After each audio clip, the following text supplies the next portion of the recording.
It is the peculiar and perpetual error of the human understanding to be more moved and excited by affirmatives than by negatives. Francis Bacon wrote that in 1620. In 2002, a shipment was intercepted on its way to Iraq. Thousands of high-strength aluminum tubes. To one team of analysts, those tubes were alarming. They were the right diameter, the right material to be spun into centrifuges, the machines that enrich uranium, the machines you build to make a nuclear bomb.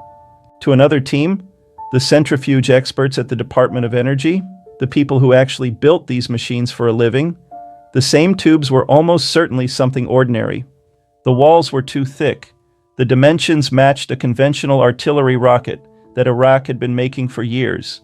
Same tubes, same evidence. Two teams of intelligent, credentialed, patriotic experts looking at the identical object and seeing opposite things.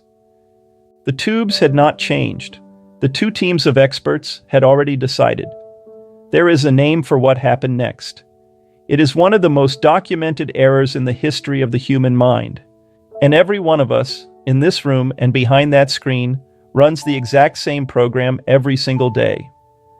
I'm Dr. John Balla, and this is Attack on Reason, the series where we take apart the fallacies, the biases, and the mental shortcuts that quietly shape how all of us think.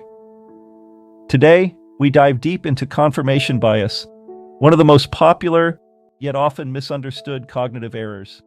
This specific blind spot may be the most important one in the entire Attack on Reason catalog, because confirmation bias isn't just one error among many.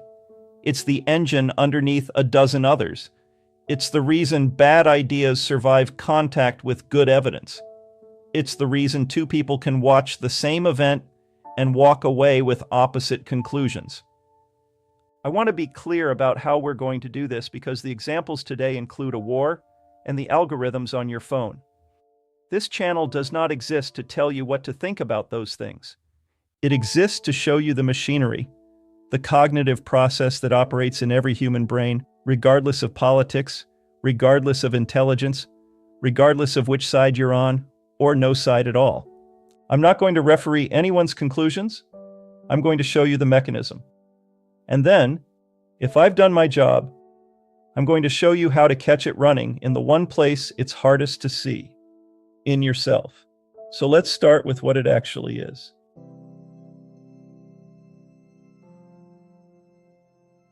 Most people think confirmation bias means we like to be right. That's close, but it's more than just that. Confirmation bias isn't one habit. It's three working together. The first is selective search. When we want something to be true, we go looking for the evidence that says it is. We type the question into the search bar that we already know the answer to. We read the outlet that will agree with us. The second is biased assimilation. This one is subtler and more dangerous. When evidence does arrive, we don't weigh it evenly. Evidence that agrees with us feels strong, obvious, and well-reasoned. But disagreeable evidence feels flimsy, suspect, and deserving of a closer look. Same quality of evidence, but with different evidentiary weight scales. The third is disconfirmation resistance. When something genuinely threatens a belief we hold, we don't just ignore it. We get to work. We generate counter-arguments. We find the flaw. We spend real mental effort dismantling the thing that made us uncomfortable. Effort we would never spend on the evidence we liked. In other words, search for confirming evidence. Believe it intuitively, and attack or ignore everything else. Run that loop for a few years, and you don't just have opinions anymore. You have a fortress. Here's the part that should unsettle you a little.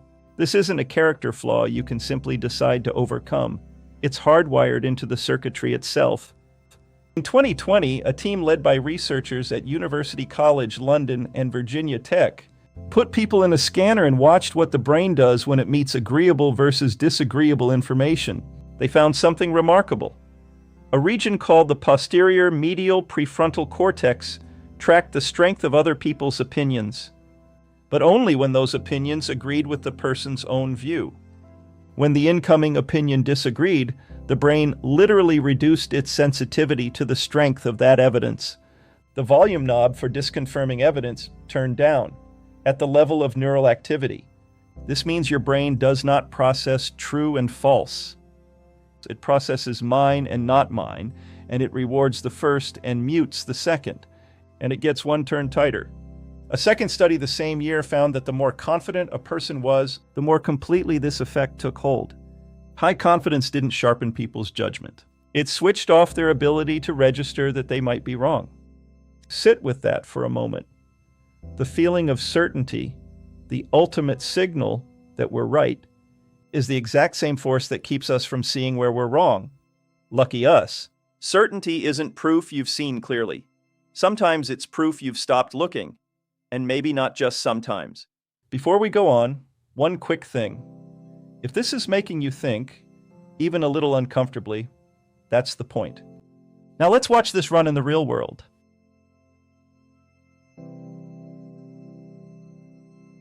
Tracing a route on a map is effortless, but let's see what happens when the tires actually hit the road, 3 times at 3 scales, starting with the one in your pocket.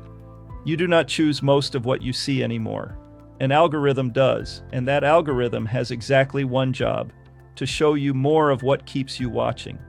It learns with superhuman patience what you click, what you linger on, what makes you nod, and it gives you more of it. Now, layer confirmation bias on top of a machine engineered to feed it. The result is a feed that acts like a stadium megaphone, shouting your own opinions back at you until you can't hear anything else. It reflects your existing beliefs back at you, polished and amplified, all day long.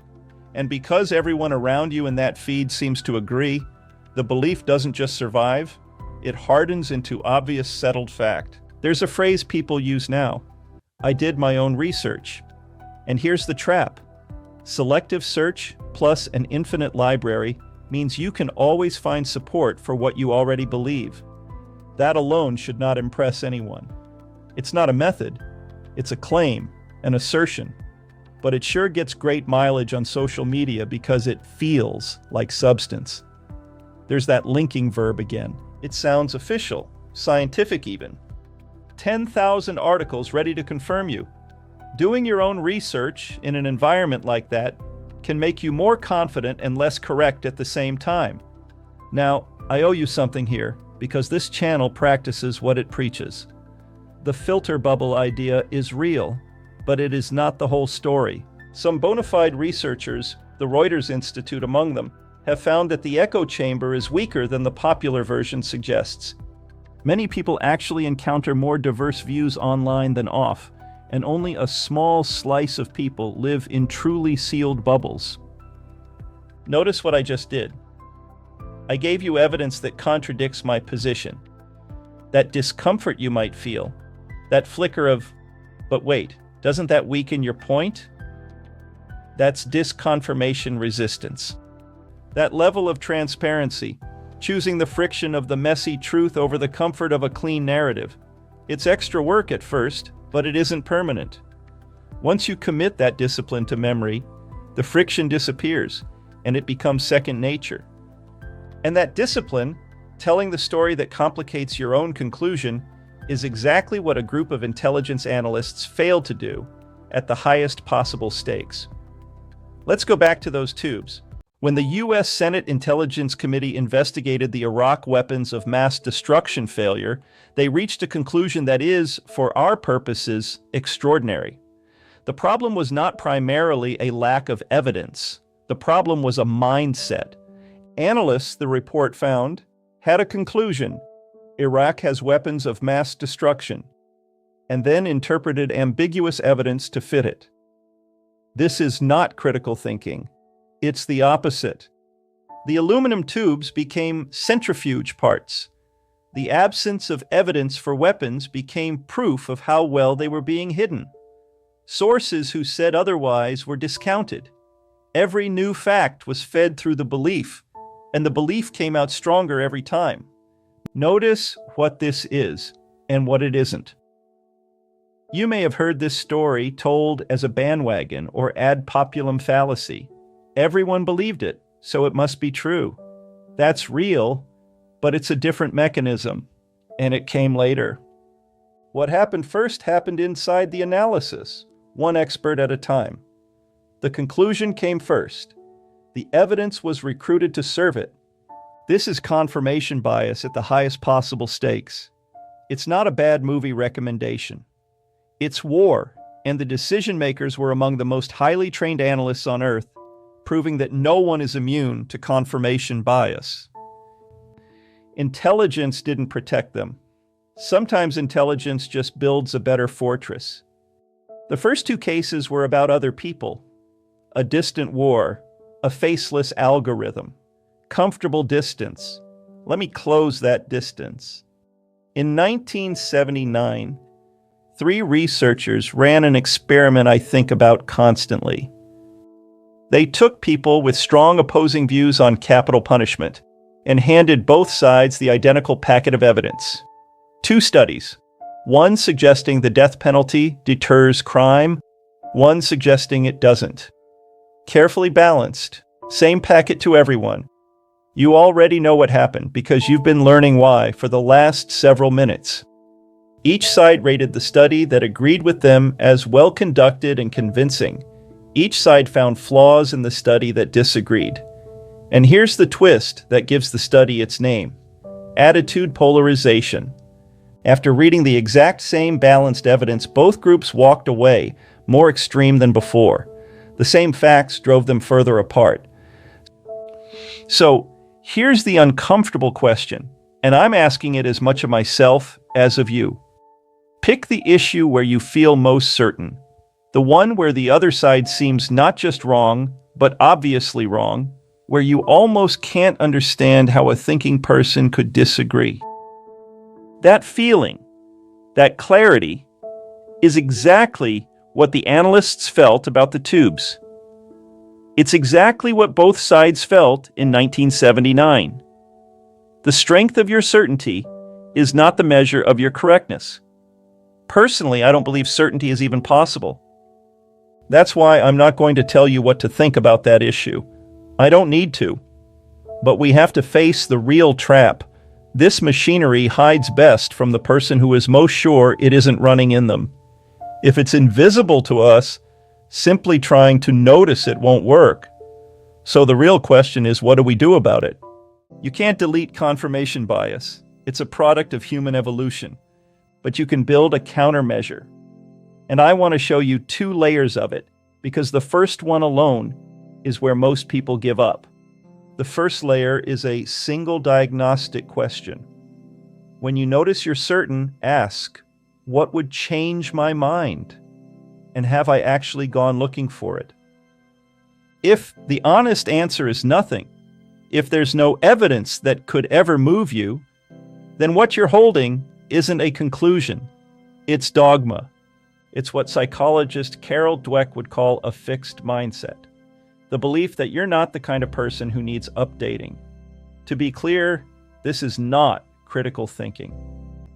That question, the one about intentionally seeking out disconfirming evidence, is a powerful one.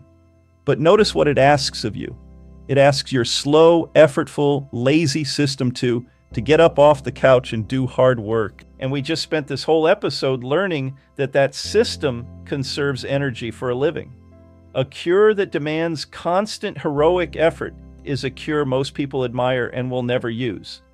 So here's the second layer, the one that makes the first one survivable. Think of a pilot. A student pilot runs the pre-flight checklist deliberately, consciously, one item at a time. It's slow, it's effortful, it's pure concentration. But a veteran pilot, the checklist has migrated. They don't laboriously override their instincts. Checking has become their instinct. The discipline turned into intuition. You can do the same thing to a belief if you shrink the check small enough to actually run, not a full critical self-examination every time. Just 3 words. When a belief shows up wearing the costume of a fact, you ask if it's true, evidence-based, and helpful. Here's what I mean by true. Is it actually so? Or does it just feel so? Is it rational or logical? For evidence-based, can I back it up with tangible and empirical evidence? And is it helpful? And by that I mean something specific, not Does it comfort me? Comfort is what got us into this. By helpful, I mean, does it align with your values, aspirations, and character? And only you can answer that. Don't let anyone tell you otherwise. I mean, is this belief useful and rational to hold? Does it serve me to keep it, or is it costing me? 3 words. Small enough that even a lazy System 2 mind will actually run them. Here's the promise. At first, it's manual, deliberate, effortful, System 2, just like the student pilot. But run it enough, and it migrates.